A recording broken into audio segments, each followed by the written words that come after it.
Mesdames, Messieurs, bonjour ou bonsoir. Cela dépend de la position du soleil où vous êtes en train de nous regarder.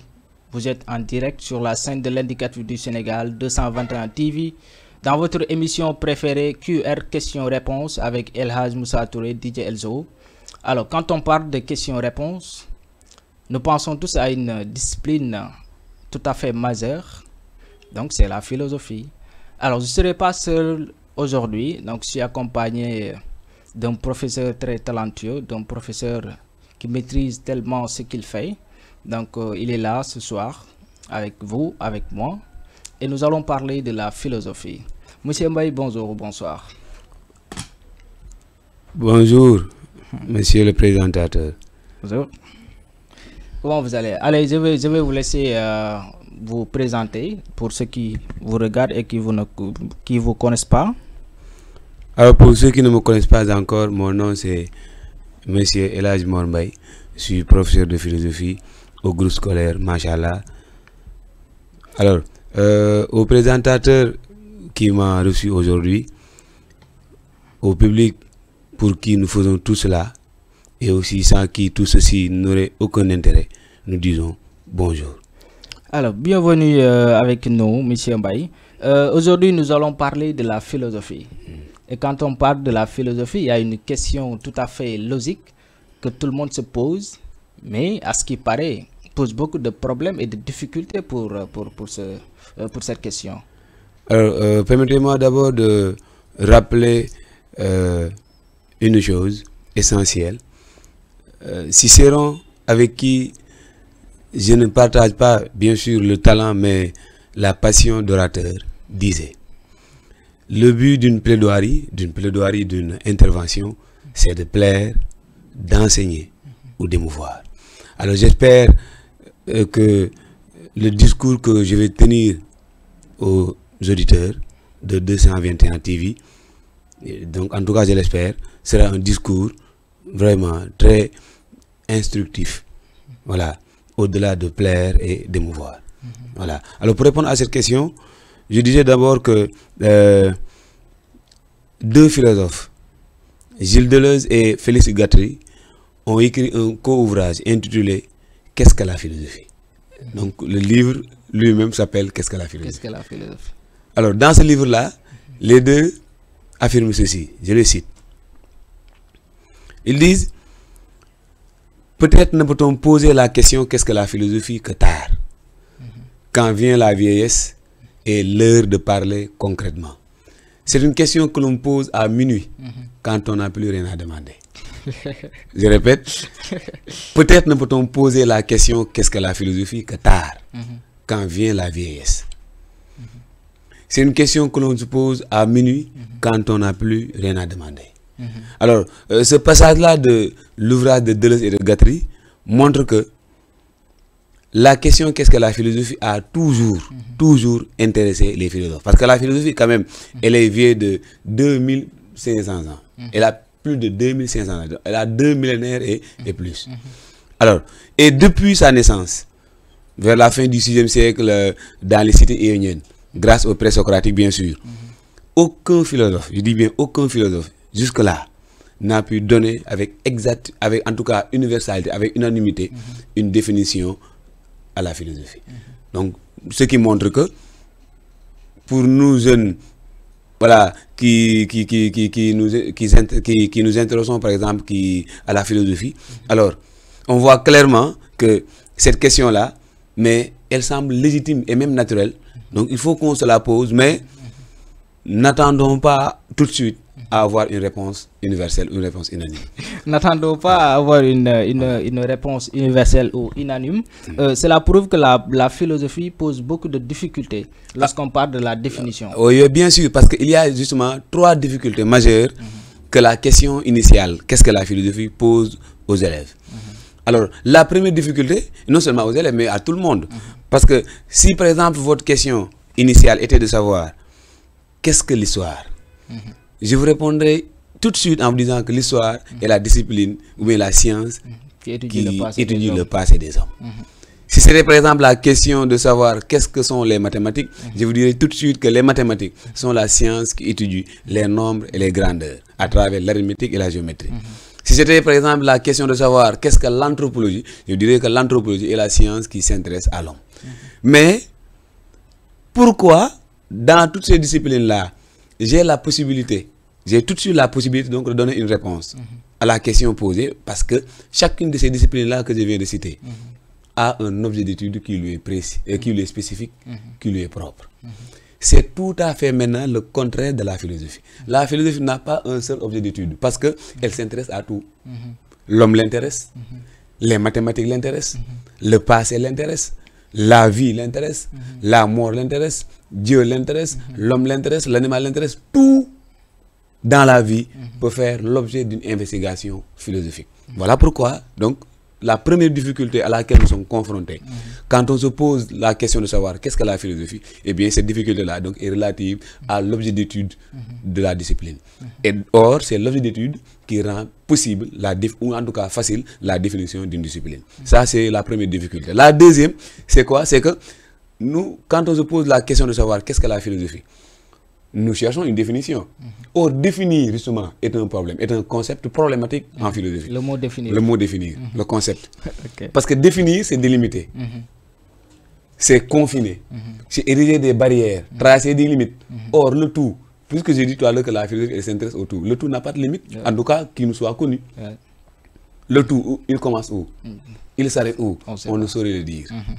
Or, définir, c'est délimiter. Mais avant de définir une chose, il faut d'abord savoir où commence la chose et où elle s'arrête. Donc, deuxième difficulté. La troisième et la dernière difficulté, c'est que les philosophes maintenant, ils sont conscients de cela. Ils savent que la philosophie n'a pas un seul objet d'étude.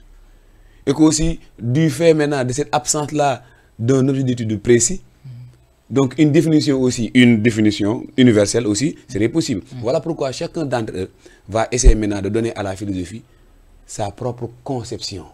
Donc, c'est-à-dire la compréhension qu'il a de la philosophie. Mais non pas maintenant une définition globale, donc reconnue par tous et partout dans l'univers. Donc, voilà les trois difficultés majeures. Cela me fait penser à la citation de Karl Jaspers, qui disait que philosopher, c'est être en route. Faire de la philosophie, dit-il, c'est être en route. Pourquoi? Parce que la philosophie consiste en une recherche perpétuelle du savoir. Le philosophe est un amoureux du savoir. Parce que tout le sens du mot, du concept de philosophie tourne au sens, autour de l'amour et de la sagesse.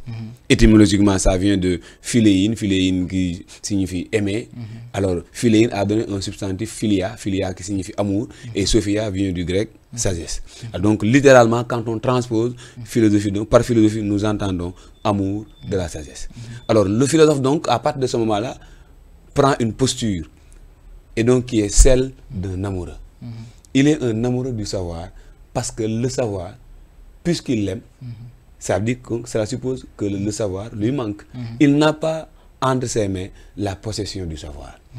Donc le savoir est toujours à l'horizon du philosophe. Le philosophe ne détient pas le savoir, il ne le possède pas. Voilà pourquoi il l'aime, parce que le savoir lui manque. Parce qu'aimer, c'est manquer en réalité.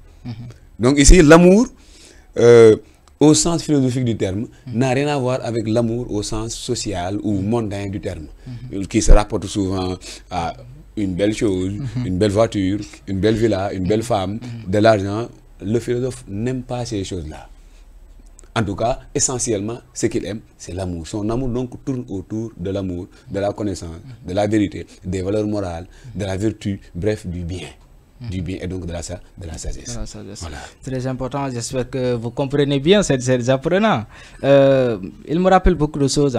Il me donne encore envie de retourner en classe. Malheureusement, si je n'ai pas l'occasion.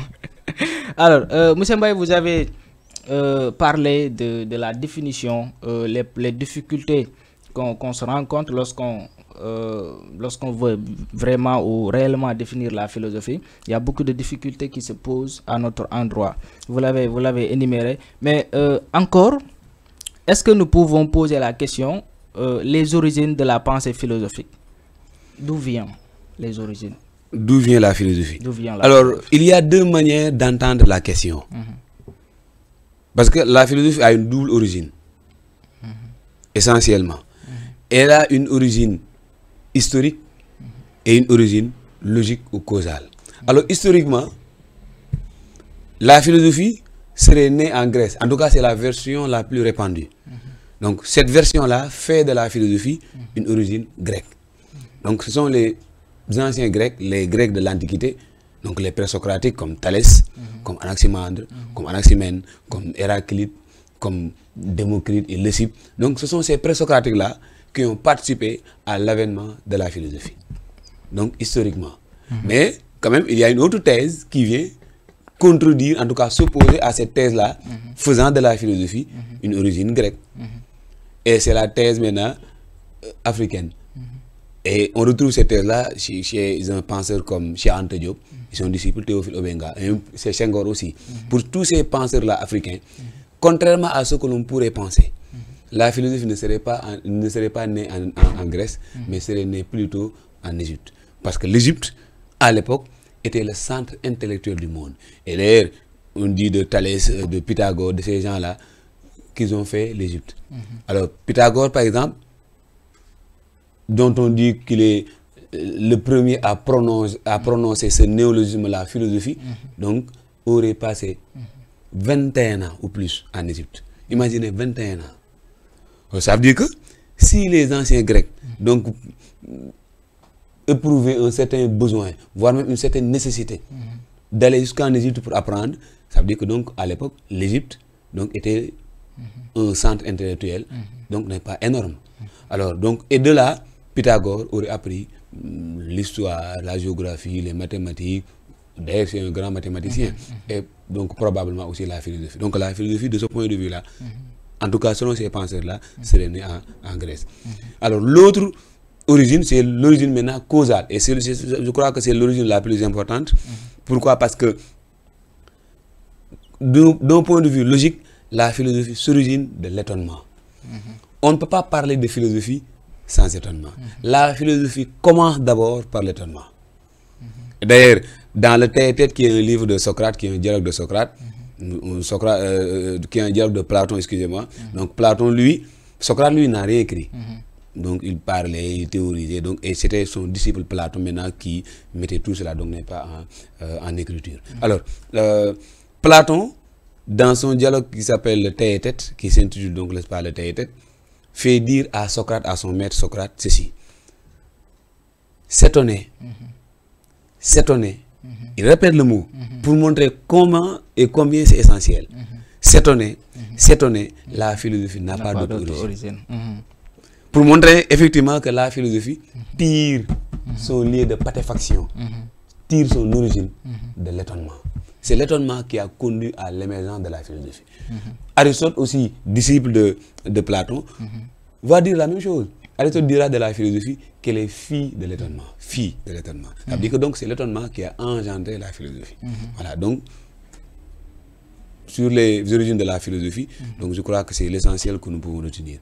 Voilà, donc la philosophie, historiquement, donc il y a une double thèse qui s'affronte. Alors, la première fait de la philosophie une origine grecque, l'autre une origine africaine et donc égyptienne. Alors, maintenant, l'origine la plus importante, c'est l'origine causale, parce que nous savons tous que, alors la philosophie, qu'elle soit née en Grèce ou en Égypte, l'essentiel c'est que en philosophie, il faut toujours partir de l'étonnement. Celui qui ne s'étonne pas n'a pas encore commencé à philosopher. Celui qui ne s'étonne pas n'a pas encore commencé à philosopher. Lorsqu'on parle de la philosophie, il y a des caractéristiques ou des critères du discours philosophique bien sûr, j'ai parlé tout à l'heure de l'étonnement. L'étonnement est le premier critère du discours philosophique. Le discours philosophique, je le rappelle, naît toujours de l'étonnement. Mais s'étonner, c'est quoi? Ou bien qu'est-ce que l'étonnement? L'étonnement est une situation dans laquelle nous sommes surpris. Pourquoi? Parce que nous sommes en face d'une chose inconnue. Nous sommes devant l'inconnu. Or, devant l'inconnu, il est normal que l'homme s'étonne. Il est normal que l'homme s'étonne. Parce que l'inconnu, c'est ce qu'on ne connaît pas. En tout cas, ce qu'on ne connaît pas encore. Ce qu'on n'a pas l'habitude de voir. Ce qu'on n'a pas l'habitude de voir. Ce qui est rare. Et donc, c'est ce caractère-là, rare, donc, de la chose que nous ne connaissons pas, qui fait donc suscite en nous un sentiment d'étonnement. Alors, l'homme maintenant, à partir du moment où il s'étonne, certainement, il va se poser des questions. Voilà pourquoi il faut différencier deux types d'étonnement. Avant la philosophie, existait le mythe, la magie et la religion. Alors, dans ces formes de pensée-là, antérieures à la philosophie aussi, on retrouvait un certain type d'étonnement. Pourquoi? Parce que dans le mythe, dans la magie, comme dans la religion, il y a toujours la présence d'êtres surnaturels. Et donc, c'est le caractère maintenant surnaturel de ces êtres-là qui nous étonnait. Mais, à la différence de la philosophie, dans le mythe, dans la magie et dans la religion, après s'être étonné, l'homme n'avait pas l'habitude de se poser des questions. L'homme avait l'habitude de croire. Tout de suite après l'étonnement, donc c'est la croyance qui suivait. Donc l'homme, il adhérait, il acceptait, puisqu'il s'était dit que ces choses-là qui l'étonnaient avaient une provenance donc divine, ou en tout cas surnaturelle. Donc, ce qui dépassait totalement sa raison. Voilà pourquoi donc l'homme, après s'être étonné, il croyait, il se soumettait. Mais, à l'heure de la philosophie, on va continuer à nous étonner. Parce que le monde nous étonne et continuera aussi à nous étonner toujours. Mais après s'être étonné, je dis en philosophie, vont venir maintenant des questions. On va commencer maintenant à s'interroger. Pourquoi le monde? D'où vient le monde? Moi-même homme, d'où viens-je? Où vais-je? Qu'est-ce qui m'attend au tournant de mon destin? L'homme s'étonne. D'où vient cette vaste étendue-là qui m'entoure et dans laquelle je suis plongé? D'où vient cela? Donc voilà autant de questions que l'homme se pose pour essayer non seulement de comprendre le monde extérieur, donc le monde qui l'entoure, mais aussi essayer de se comprendre. Alors, vous avez tantôt parlé des critères ou des caractéristiques du discours philosophique. Et c'est pas, je n'ai pas encore fini. L'étonnement n'est pas le seul critère. Je dis l'étonnement, le questionnement, mais aussi le doute. Le doute. Le doute est un élément fondamental en philosophie. Alors, et pour parler du doute, je vais convoquer maintenant un philosophe. En l'occurrence, René Descartes. C'est le philosophe du doute. Tout philosophe doute. Mais lui, il a fait du doute un élément essentiel, incontournable de la philosophie. Donc René Descartes. Mais ce qu'il faut d'abord savoir, c'est que chez Descartes,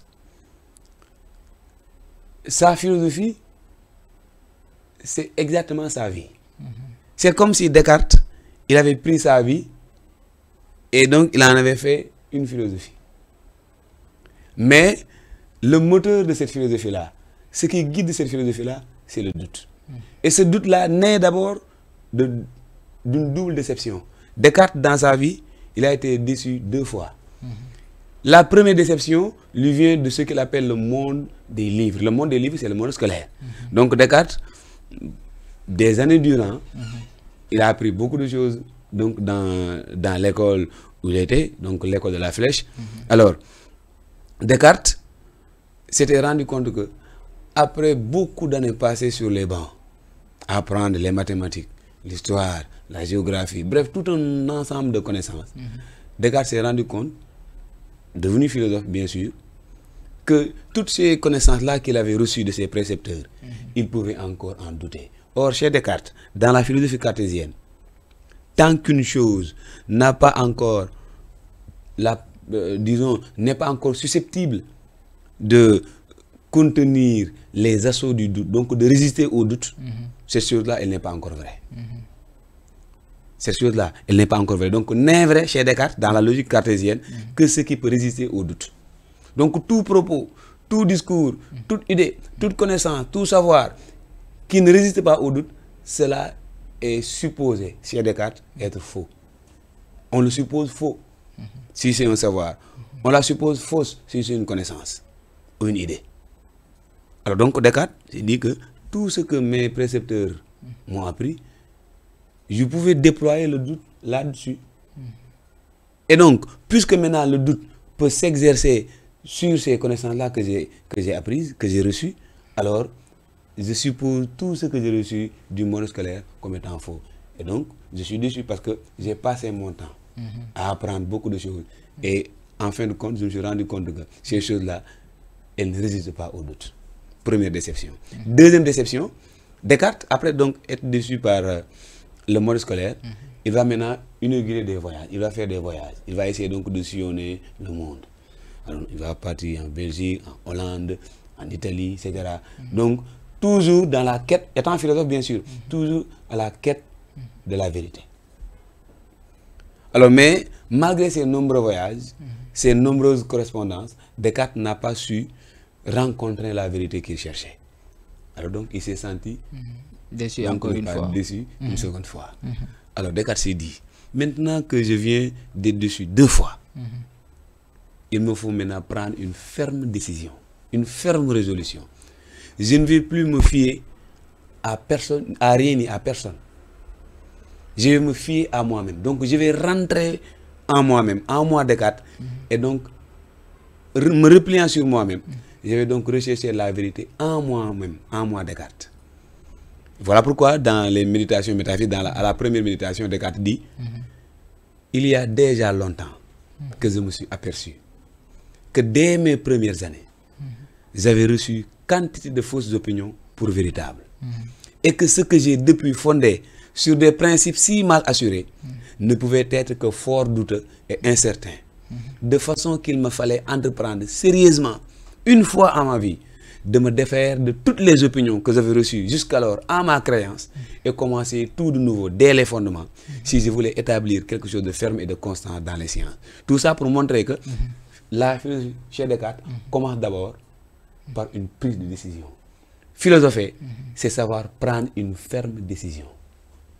C'est donc, par le doute, savoir tout recommencer, faire tabula rasa, faire table rase de tout, et donc recommencer tout à zéro.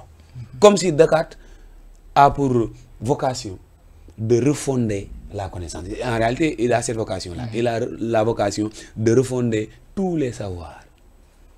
Donc, c'est ça le projet cartésien, donc avec le doute. Alors, l'étonnement, le questionnement, l'interrogation, la remise en question, le doute, voilà tout un ensemble d'éléments qui constituent en un mot ce qu'on appelle la critique. Voilà pourquoi la spécificité de la réflexion philosophique, la dimension la plus fondamentale de la philosophie, c'est la critique. On ne peut pas imaginer au monde une philosophie qui ne serait pas critique. Tout philosophe fait recours à la critique, n'importe lequel. Tout philosophe, je dis. Alors qu'il soit africain, européen, occidental, voilà, tout philosophe, noir, blanc, diola, serré, le maniaque, tout philosophe est obligé de faire recours à la critique. S'il ne le fait pas, il n'est pas encore un philosophe. Il est tout, mais sauf un philosophe. Il est tout sauf un philosophe. Ils ont tous ce trait en commun, qui est la critique. Bien sûr. Toutes les philosophies ont ce trait en commun, qui est la critique. Mais, M. Mbaye, vous avez eu à parler de Descartes. Bien vrai qu'il a été déçu 2 fois dans sa vie, mais d'aucuns affirment que le doute cartésien est un peu exagéré. Oui, c'est un doute exagéré. Pourquoi? Parce que Descartes, non seulement il va douter du monde extérieur, mais aussi Descartes va même porter le doute sur lui-même. À un moment donné, Descartes s'est dit, est-ce que c'est moi Descartes qui suis là, assis près du feu, en robe de chambre, tenant une plume, en train d'écrire? Est-ce que c'est moi Descartes? Dit, je n'en suis pas sûr. Mais comment une personne peut-elle douter jusqu'à douter d'elle-même, jusqu'à douter de sa propre existence? Comment est-ce possible? Voilà pourquoi le doute Descartes, le doute cartésien, donc, est exagéré. Parce que ce doute-là porte sur la personne qui doute. Comment peut-on douter et douter qu'on est en train de douter? Comment peut-on douter et douter qu'on est en train de douter? Mais c'est ce caractère-là exagéré du doute, c'est ce caractère hyperbolique du doute qui a conduit Descartes à ce qu'il recherchait, c'est-à-dire l'évidence. Parce que Descartes s'est rendu compte que quand il doute, au moment où il doute, il ne peut plus douter qu'il est en train de douter. Et même s'il doute encore qu'il est en train de douter, c'est que dans les 2 cas, il est en train de douter. Or, douter, c'est penser. Mais pour penser, il faut d'abord exister. Voilà, d'où donc sa fameuse citation, cogito ergo sum, je pense, donc je suis. Donc ça veut dire que c'est ma pensée qui me révèle mon existence. Si je sais que j'existe, c'est parce que je suis d'abord, comme le dit Descartes d'ailleurs, je suis une chose dont toute la nature et l'essence n'est que de penser. Je suis donc une res cogitans. Je suis une chose pensante. Je suis une chose pensante. Mais Descartes a été sévèrement attaqué par d'autres philosophes. Voilà, parce qu'il ne peut pas affirmer gratuitement cela. Bien vrai que sa pensée repose sur la raison, mais les philosophes ne vont pas se laisser faire. Bien sûr, et ça prouve la dimension critique de la philosophie, n'est-ce pas, dont je parlais tout à l'heure. Les philosophes non seulement ils critiquent le monde extérieur, mais même il y a une certaine critique qui existe entre eux. Non seulement ils s'autocritiquent, mais aussi ils critiquent le monde extérieur. Alors donc dans les deux cas, ça montre que la critique est l'arme fondamentale du philosophe. Alors, effectivement, Descartes, ce qu'il avait avancé comme théorie n'a pas été accepté par les autres philosophes. Surtout chez les phénoménologues avec Husserl, comme Husserl par exemple. Husserl, pourtant disciple de Descartes, je dis bien disciple de Descartes, Husserl, philosophe allemand, mais disciple de Descartes, philosophe français. Husserl va reprocher à son maître Descartes que Descartes, il a fait fausse route en voulant nier totalement l'existence du monde extérieur. Mais parce que pour que j'existe, mais il faut d'abord qu'il y ait quelque chose à partir duquel je peux donc reconnaître, je peux fonder mon existence. Ça veut dire que si le monde extérieur n'existait pas, comment pourrais-je comment allais-je savoir que moi j'existe? Une question philosophique. Vous avez vu? Si par exemple, je vous donne un exemple très à terre, c'est ce que Husserl appelle par exemple le jeu d'intersubjectivité. Si je suis prof, c'est parce qu'il y a des élèves. S'il n'y avait pas d'élèves, serais-je prof? Non? On n'est jamais prof à soi-même. On est toujours prof à des élèves. On est aussi toujours élève à des profs. Ça veut dire que si les élèves n'existaient pas, les professeurs n'existeraient pas. Si aussi les professeurs n'existeraient pas aussi, les élèves. La même sorte. La même chose. Alors, quelqu'un par exemple peut venir à l'école. D'ailleurs, l'idée même d'école n'existerait pas. Quelqu'un vient à l'école, il entre en classe, voilà. Il se positionne en tant qu'élève et professeur. Est-ce que ça c'est possible? Non. Un élève a besoin d'un professeur, un professeur aussi a besoin d'un élève. De la même manière aussi, mon sujet a besoin non seulement d'autrui, il a besoin d'autrui, mais aussi il a besoin du monde extérieur. Les choses que je pense, où est-ce que je les tire? Ma pensée, son contenu, qu'est-ce qui le lui donne? Qu'est-ce qui fait que je puisse penser à des choses qui existent? Parce que ces choses-là, elles existent d'abord. Et donc, elles préexistent à ma pensée. Si ces choses-là n'existaient pas auparavant, je ne pourrais jamais les penser. Si, par exemple, j'ai l'idée d'un arbre ou bien d'une montagne, c'est parce qu'un arbre, naturellement, existe. Une montagne aussi, naturellement, existe. Voilà pourquoi je peux penser à un arbre, à une montagne, à un cours d'eau, à un homme, à une femme, etc. À un animal. Parce que ces choses-là existent. Et probablement préexisterait, ou bien en tout cas coexisterait avec ma pensée. Donc je ne peux pas dire que je pense, donc je suis. Entendant par là que c'est ma pensée qui me révèle mon existence. Non, c'est l'existence du monde extérieur, mais aussi l'existence d'autrui qui, au contraire, fonde mon existence singulière, mon existence propre. Voilà. Des disciples qui attaquent leur maître, on trouve ça qu'en philosophie. Ouais. Parce qu'on parle qu'en philosophie, c'est une sorte de guerre thébaine. Ouais. Personne ne sort vainqueur ou vaincu. Oui, c'est clair. Ouais. Personne ne sort vainqueur. Parce qu'il n'y a pas de bonne ou de mauvaise philosophie. Il n'y a pas de meilleure ou de pire philosophie. Parce que toutes les philosophies se valent. Elles se valent toutes au sens où elles répondent toutes aux mêmes critères. La rationalité, la logique, la cohérence, la méthode, la critique, l'étonnement, l'interrogation, le questionnement. Bref, tous ces critères-là, dans toute philosophie, dans tout système philosophique, nous rencontrons ces critères-là. Voilà pourquoi tu ne peux pas dire, par exemple, de la philosophie de Platon qu'elle est meilleure que celle d'Aristote, ou de celle d'Aristote qu'elle est meilleure que celle de Nietzsche. Non. Parce que toutes les philosophies se valent. Elles se valent parce qu'elles obéissent aux mêmes critères. Toutes les philosophies se valent et elles obéissent aux mêmes critères. Mais M. Mbaye, nous avons eu à parler des caractéristiques de la réflexion philosophique, de la pensée philosophique. Mais il faudra faire un tout petit peu de recul quand même. Parce que les philosophes, ou bien on pourrait poser la question, est-ce qu'un bon philosophe pourrait être un bon religieux? Ou bien un philosophe pourrait être un bon religieux? Parce que lorsqu'on parle de critique, de recul, de remise en question, de soupçon, de doute, Mais est-ce que ça concorde bien avec la religion quand même? Généralement, et ce qui est d'ailleurs malheureux, on pense que la philosophie et la religion ne peuvent pas aller de pair, ce qui est totalement faux. Certes, la philosophie entretient des rapports conflictuels, des rapports divergents avec la religion, au sens où, d'ailleurs au niveau de leur principe de base, la philosophie repose sur la raison, la religion, elle, sur la foi.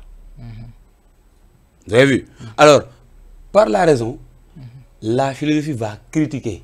Parce que, en réalité, ce qui critique chez l'homme, c'est la raison. C'est la raison qui permet à l'homme de critiquer. Alors, cette critique philosophique-là, elle vise d'abord la religion. Mais pas la religion en tant que telle, mais la manière, je dis bien, la manière dont on comprend la religion, mais aussi la manière dont on la pratique. La manière. Parce que cette foi-là sur laquelle repose la religion, souvent, elle peut virer en un dogmatisme. Donc, la foi dogmatique. La foi qui conduit à une croyance dogmatique. Le dogmatisme est meurtrier. Il est criminel. Vous voulez des exemples? Regardez ce que le dogmatisme a engendré comme meurtre dans le monde. Daesh, État islamique, AQMI, tout près ici de nous en Afrique, Boko Haram. Mais tous ces mouvements-là dits de djihadistes ou islamistes, etc. Mais ce qu'ils font, ça n'a rien à voir avec la religion. Dans aucun passage de la Bible ou du Coran, Dieu n'a dit qu'il faut tuer l'autre s'il refuse d'adhérer à vos croyances religieuses. En tout cas, moi, je ne le vois pas. Vous avez vu? Alors, pourquoi maintenant? Comment? Sur quelle base un homme, un simple homme, donc, peut se baser pour attaquer l'autre, pour le tuer, n'est-ce pas? Donc, sous prétexte que, voilà, cet homme-là, il ne croit pas en Dieu, ou, voilà. Qul ya ayyuhal kafirun, la a'budu ma ta'budun, wala antum a'biduna ma a'budu, wala ana a'budu ma abadtum, wala antum a'biduna ma a'budu, lakum dinukum waliya din. Gëmal li nga gëm, nga bàyyi ñeneen ñi gëm lu ñu gëm. Yàlla sax forcé wuñu pour ñu gëm ko. Yàlla waxul benn jaam gëm ma par force, déedéet. Il a donné à chaque homme la liberté de choisir, de le croire ou de ne pas le croire. De surcroît maintenant un homme, de rien du tout. J'ai dit comme Pascal, un imbécile ver de terre. Un ancien spermatozoïde et un futur cadavre. Comment un ancien spermatozoïde et un futur cadavre osent imposer des croyances à autrui? C'est inacceptable par la critique philosophique. Voilà pourquoi la critique philosophique vise la foi religieuse. Donc la religion peut conduire au dogmatisme, mais aussi au fanatisme, à l'obscurantisme, à même l'antisémitisme. Donc tous ces ismes-là négatifs, donc qui participent à ruiner la vie de l'homme, à priver à l'homme sa liberté. D'ailleurs, voilà pourquoi Nietzsche l'a très tôt compris quand Nietzsche dit que la foi est essentiellement sacrifice. Sacrifice de toute liberté, de toute fierté. Elle est en même temps asservissement, privation de soi-même. La religion, elle a tendance à nous priver de notre liberté. Parce que la religion, du fait de sa foi, elle nous pousse à la croyance, à la soumission, à l'obéissance, au respect, à la vénération. Or, la philosophie, elle se veut libertaire. Elle se veut contestataire. Elle se veut libre discussion. Elle se veut débat contradictoire.